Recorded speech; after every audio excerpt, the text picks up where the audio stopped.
सहनावतु सहनो भुनक्तु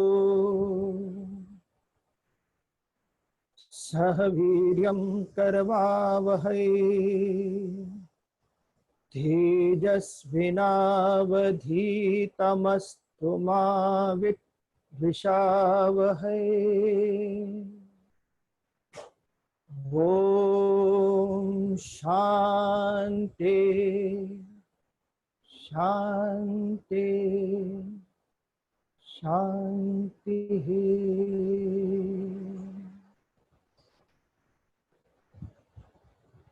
प्रातः स्मरामि हृदि संस्फुरदात्मतत्त्वम् सच्चित् सुखं परमहं सगतिं तुरीयम् यत् स्वप्नजागर सुषुप्तमवेति नित्यम् तद्ब्रह्म निष्कलमहं न च भूतसङ्गः तपोभीक्षीणपापानां शान्तानां वीतरागिनां मुमुक्षोऽहमपेक्षोऽयम् आत्मबोधो विधीयते।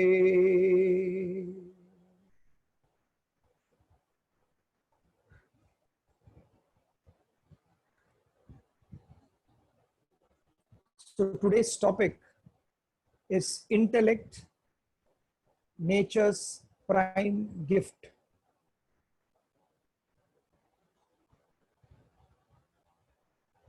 When we are talking about the physical personality, as mentioned before, at present our understanding is that we are a combination of spirit and the equipments of body, mind, and intellect. Body was defined in the previous classes, so was the mind. In all its devastating nature and forces, it was well described. Asthira, Chanchala, its attachment to the past causing ego, to the present causing excitement, possessiveness, to the future causing expectations, the turbulence of the mind. There is a tremendous amount of mind functioning in the world. Now we are slowly moving into the realm of what is that can control this mind. When we are discussing here, when we are talking here, the focus is on self-improvement. So the first condition of this class, or spiritual classes, any class for that matter, is how can you improve by learning these concepts yourself. So my advice to everyone who's studying or who's getting into the scriptures is don't treat it as a subject. It is not a subject of physics or mathematics to be dealt with and say, I know this now. It's a different thing. This is life. The study never ends because you are constantly seeking that perfection. Whether the perfection is there, not there, it is a tangible, intangible, we have no idea until you reach that. Therefore, the idea is once you become, you understand it. So we are all in the process of becoming. So don't treat it as a subject saying this much I understood. Understanding and putting it into your life and experimenting it and living it is what the spiritual knowledge is all about. It is said that life sleeps in plants, dreams in animals, and wakes up in a human being. So the plant has a physical personality, physical body, it has got a physical structure, but it doesn't have a mind. When we say it doesn't have a mind, It is not that it doesn't have a mind. It doesn't react to emotions as an animal or a human being does. Dr. Jagdish Chandra Bose proved it, that plants can hear and they can experience love. So if you talk lovingly to the plants and you put it, the plant grows wonderfully. This is an experimental issue, so you can see it. So when we say the plant has no mind or no intellect, we are talking technically, it doesn't have the feelings of what an animal or a human being has. Only physical personality. When we come to animal, animal has got a body as well as a mind. Pure, chaste emotions, where you see different animals and you look at them and say, how can an animal be so similar to a human being? I can't understand. Jane Goodall, the person who actually experienced a lot of life with the gorillas, she gives this beautiful example in one of the documentaries it had come, where this mother gorilla was carrying the baby gorilla, and the baby gorilla grew up, but it would not leave the mother. It's a true story. So the mother had to feed the baby gorilla, which was quite grown, but constantly hanging to the mother gorilla. It happened that the mother could not carry the baby's weight, and then by a side of a stream, it died. And the story is the baby gorilla is by the side of this mother and continuously is trying to wake her up. She spent 3 days without eating or drinking anything. The water was flowing by the side. She didn't have the heart to drink. She was just trying to wake up the mother gorilla. And after 3 days, the baby also died. So when you look at this kind of an emotion, say, my God, how is this different from what we are experiencing with my father, my mother, my brother, my sister, husband, my children? It's the same kind of an expression. So the emotion is there. So here the body is developed, mind is very well developed, but intellect is not developed. So in an animals, when we say intellect is not developed, they function more through instinct and heredity rather than reasoning at that particular moment. So a lion or an elephant is standing in the jungle or in the desert and suddenly there is a rain. They will not have an idea of creating something which can help them not to get wet. They would have to have entered a cave or something to spare themselves. So this is no intellect. When we come to human beings, human being has a body, physical body. He or she has a mind which is full of great emotions. It can be chaste, it can be pathetic, but great emotions. It can be gone either way. So emotions and intellect, buddhi, that buddhi is given only to a human being so that the person can think how to grow above the whims and fancies of the mind. That's all. So every time the mind is going somewhere downward, it is pulling the personality down. It is causing depressive thoughts, agitating thoughts. At that time, the intellect is supposed to intervene and say, listen, this is not what life is all about. There is much, much more to life than what we are experiencing now. Much more. It's a bigger picture. And since a human being has an intellect, he or she is also given a capacity to choose.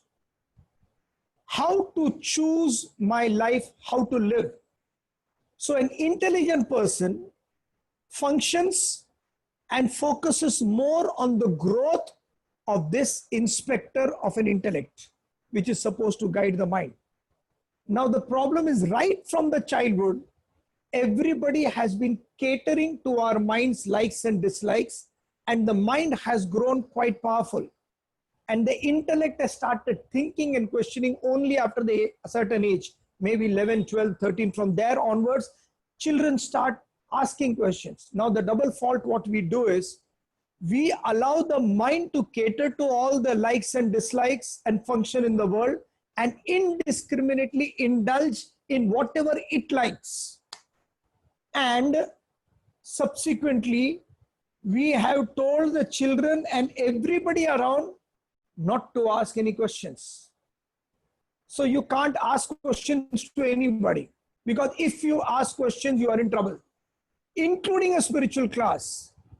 Even if a spiritual class you are asking question, it's considered to be blasphemous. How can you question God? How can you question these great stories of Rama and Krishna and Jesus and Allah? It's impossible, blasphemous. So nobody is questioning. Intellect is not growing at all, and the mind is moving at a breakneck speed. This is the problem. So now what we are planning to do is remove all the shore sharaba from outside. Stop listening and reading too many books to make one intelligent. Focus on the job in hand. How do you develop your intellect? The focus has to be there. Developing an intellect takes time. It is a fine art. If I play a flute, I will blow air from here and only empty air will come from there. But if Pannalal Ghosh or Hari Prasad Chaurasia plays and puts air from here, divine music comes from there. It takes practice. Everything takes practice. Similarly, developing this thinking into an art, a proper technique of how to live life, it takes practice. So we have to start from the basis of what is an intellect. Intellect is that which reasons, which judges, which discriminates between a pair of opposites, demarcates. I don't want to do this, I want to do this. This is the intellect. The more you listen to the intellect, the more it guides the mind, the more the intellect and the mind coalesce, come together, the body is set in motion towards a higher purpose in life. It's as simple as this. So all we have to do is start thinking based on the right and higher values of life. So the intellect itself, when we are talking about animals, plants, and human beings have an intellect. But human beings not only have an intellect, they have an additional faculty which is called the subtle intellect. The subtle intellect is that intellect which contemplates on how you can be a better being. Again, this is not to compare yourself with anybody else. So as soon as somebody says that person's mind is functioning this way, you have become tamasic by nature. It is not extroverted pursuit. It is not an evolution. It is an involution. You have to think from within. Body, my mind, my intellect, and how I can be perfect. How can I be better than what I was yesterday? No animal, no plant in the world has this capacity of the subtle intellect to think about a divine purpose in life. To be honest, because of the ideas so much rushing into my head, I don't even understand that there is a higher purpose. So people like that, they think this is it. Till my body is there, I am there. Till my body is not there, I am not there. My life is done. They don't have a higher purpose. How can I better myself? How can I show this face to that creator, whoever that creator is, and say, I have done justice to your creation? Just that attitude. So this subtle intellect is so gross intellect and subtle intellect is a division of the intellect. Gross intellect is when the intellect thinks, reasons, and functions within the periphery of the world you know. So what to do with the disease, how to exercise, how to eat, what not to eat, blah, blah, blah. All these things pertaining to the world belongs to the territory of the gross intellect. Remember, there is only one intellect. There are no bifurcations. We are bifurcating it so that we understand the intellect better. That's all. Okay. So gross intellect is that living only in the terrestrial realm. Subtle intellect is that which transcends the terrestrial realm. The best way to live a life is to live an unselfish life. If I have some money in my pocket and I can educate 2 girls from this town who are poor in whatever way I can so that their life becomes better, it's great cause of happiness, unselfishness. If you tell this to a person who is market oriented, who lives and dies and swears by the market, who is basically of selfish nature of mine, mine and mine, they will come and say, what do you get out of this doing good? What do you get? Do you get anything tangible? Answer is no. You don't get anything tangible. So there is no way a selfish person can understand selflessness. So when you say, I am doing a particular activity to make myself perfect, there is no way the world can understand, because they only know to give and take. They can't understand anything higher. Why are you doing this? Because it can better somebody else's life. As soon as you live with that, this is the subtle intellect. Subtle intellect marks that this is the way you have to live. No lion, no tiger, no elephant, no zebra will sit down and think, how can I become better? Nobody except a human being. So we have this great intellect, and what do? This intellect has dual roles. One, it reasons, thinks. The other role is, it is supposed to control the mind. In fact, that is the main role. It is supposed to control the mind. But from this intellect itself, what we do is, we start gathering intelligence. Therefore, we always recommend, we have an intellect, we should not go for intelligence. What is the difference between intellect and intelligence? Intelligence is information gathered from external sources, textbooks, lectures like this, speeches, quotations. So you're reading all the books, listening to all. They say, there was this one person, I used to tell him that, why are you going to so many lectures? You choose one guru and listen to that person. Man, woman or child, which Shastra, it doesn't matter. As far as you listen to a person and you come to a conclusion that if I listen to him or her, my life, there is a chance that it can get better. That's all. Fix and go. So this person says, no, we are going everywhere. All the lectures हम लोग सुन रहे हैं. क्यों? हम अपने कान पवित्र करना चाहते हैं. We just listen. So listening from here, throwing and comparing. That person is better than this person. This person is better than. See the extrovertedness. We have started comparing teachers. That person is better. This person is better. That person speaks better. This person has humor. That person has no humor. This person is. We can't focus on our introverted studies.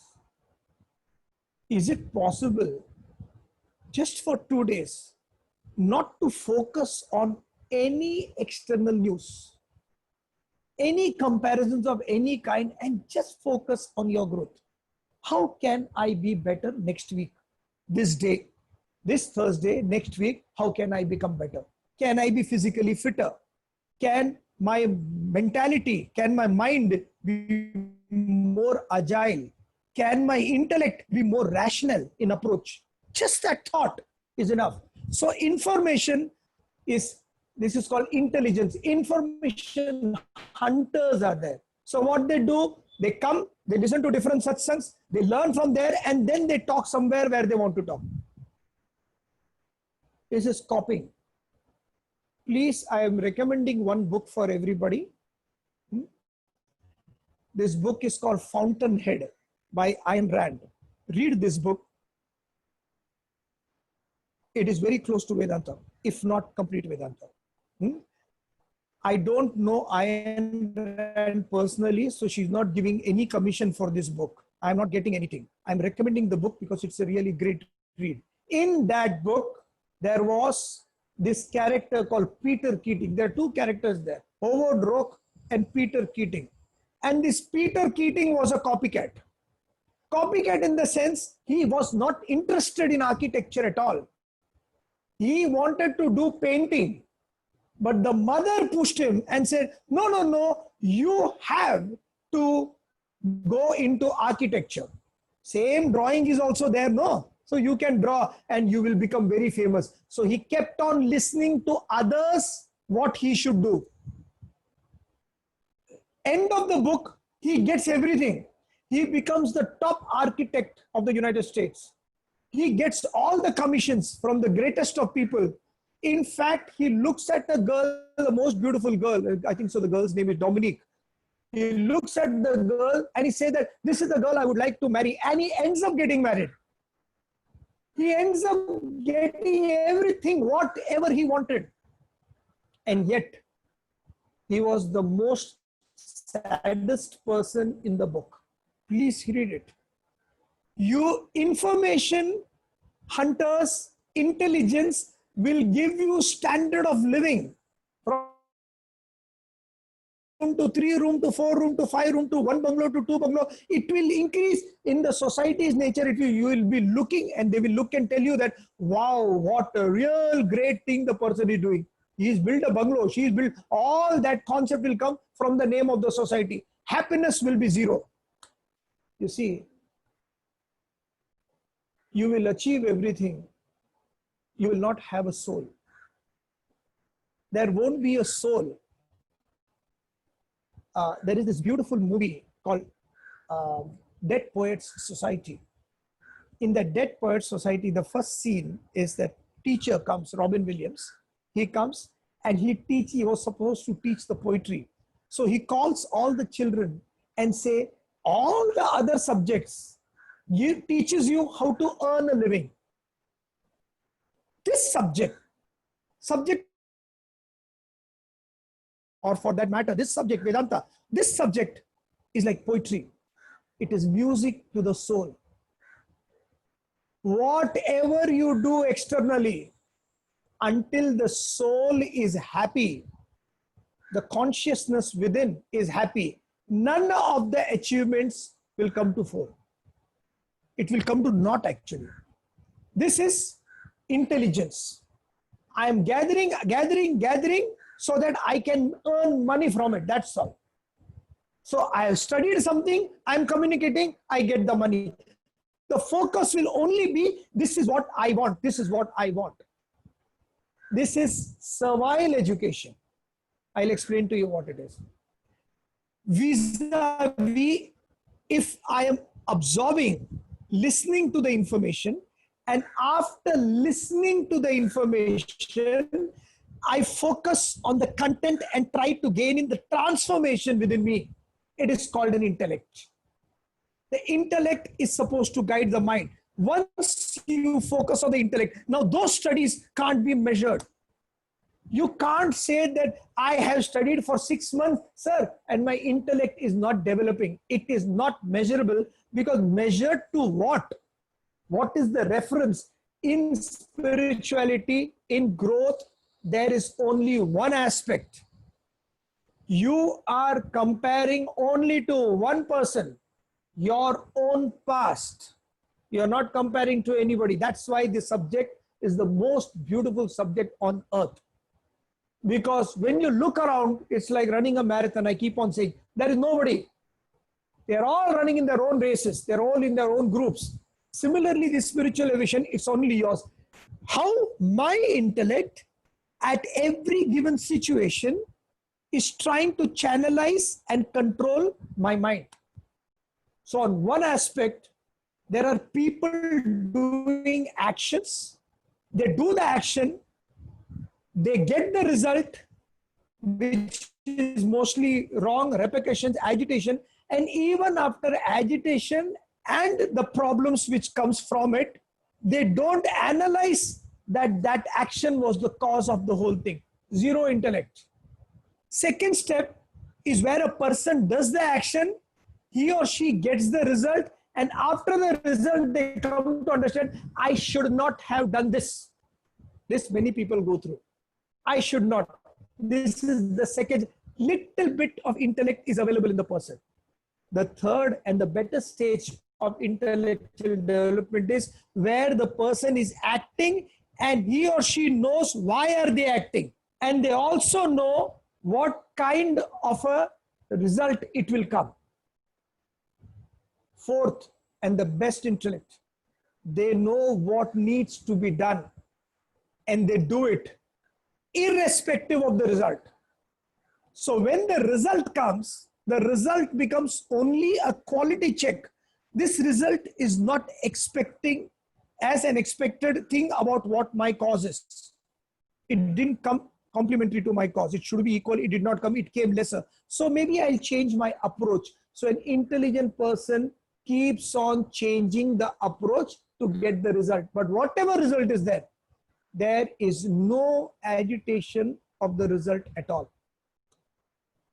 This attitude of studying for the sake of studying, doing something for the sake of doing it, not for any extraneous reasons, is called liberal education.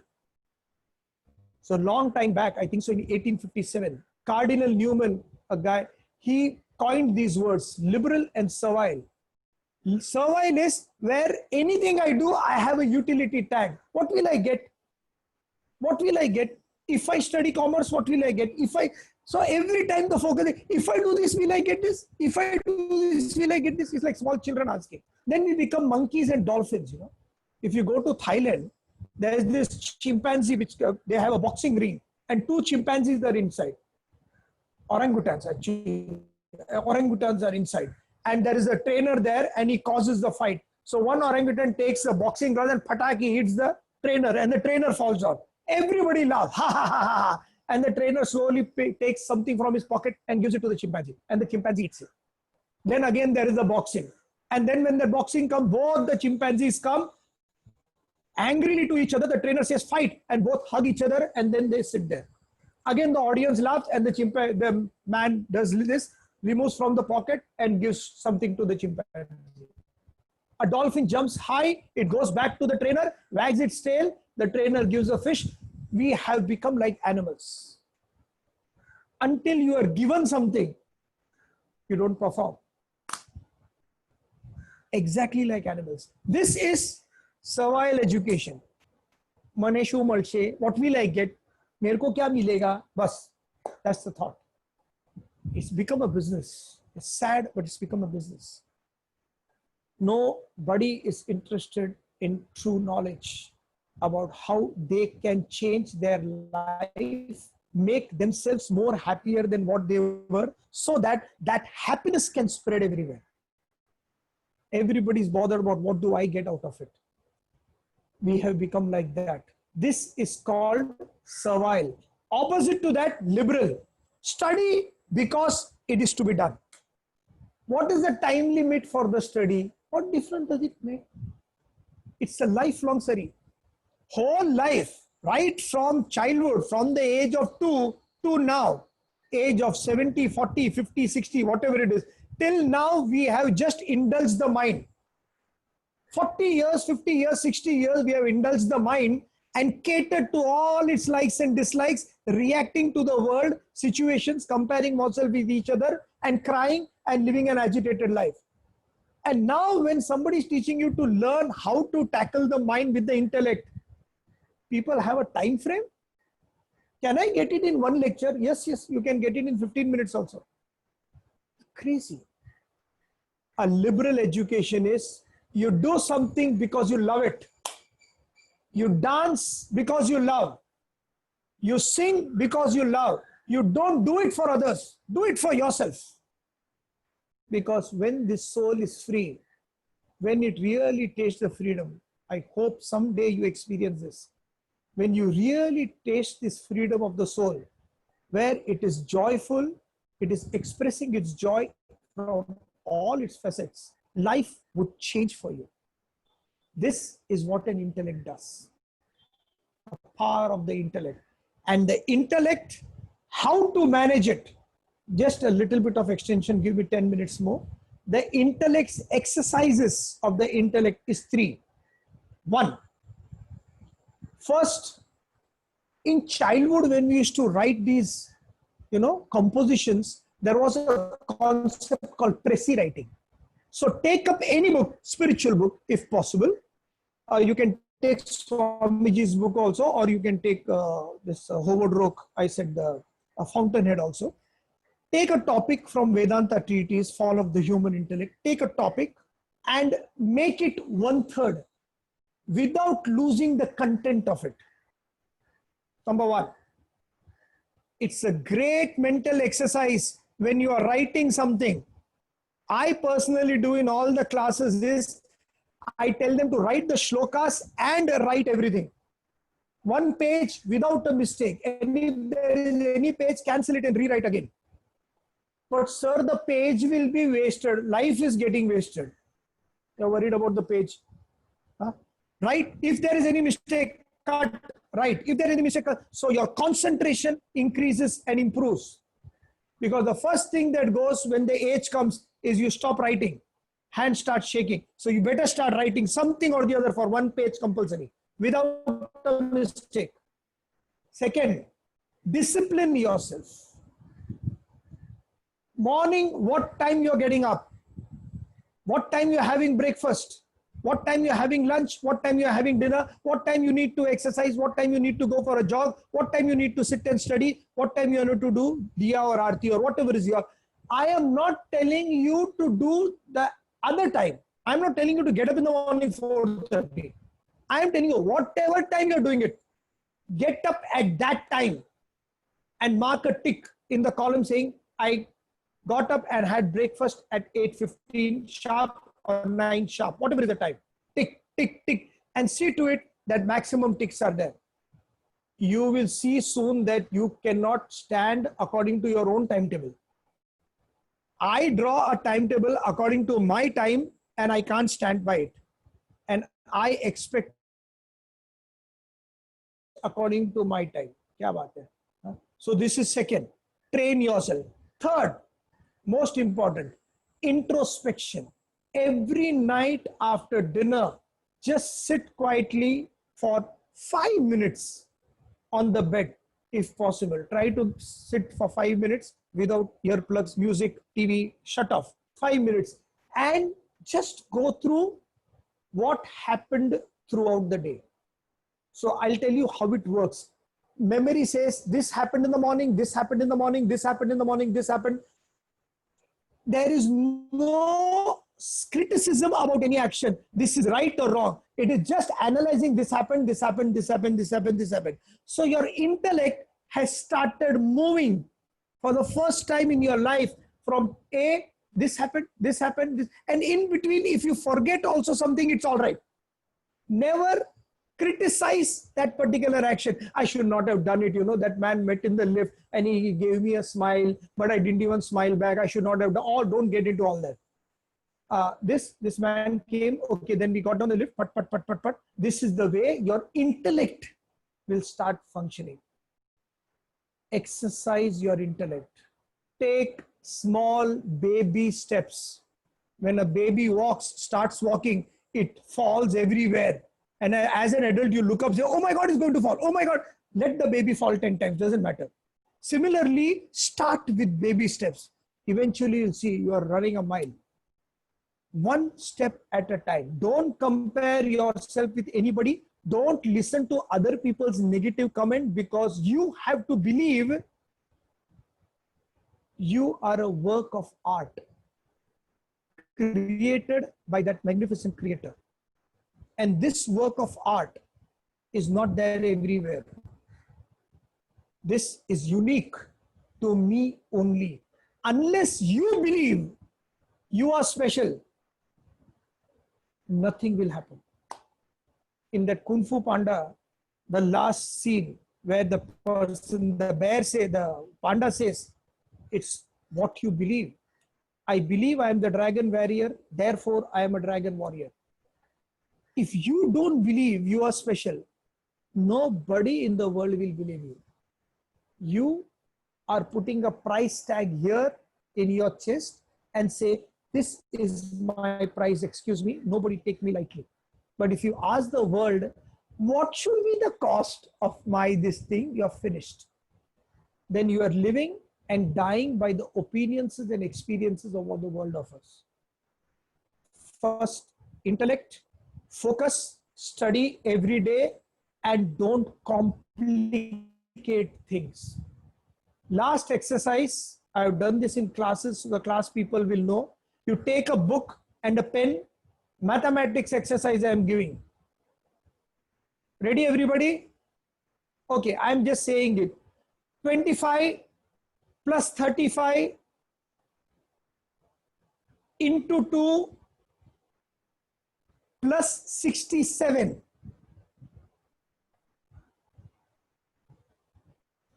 Right. Next, 68 plus 25 plus 36 into 5 divided by 3.72. Now, in the first case, you would have given me the answer, sir, this is the answer. I didn't ask for the answer. I just gave the problem. In the second case, you would have put your hand on the shoulder or the head and say that, my God, this problem is very difficult. Now what do I do? Don't sit and cry. This is what we do. When problems come, we sit and cry. Problem is given so that you solve. So start solving problems. In Japan, nobody gets old, and whoever gets old, the exercise what they do is they do Sudoku, some puzzle to keep their mind running. TV serials, nothing which degrades the mind, constantly evolution. This is the development of the intellect. It will take time, mind will overshadow it. All this is a part of a tug of war game between the mind and the intellect. Doesn't matter, play it like a sport. Ultimately, happily, the intellect will win and you will get life's purpose of what it demands from you. Oh.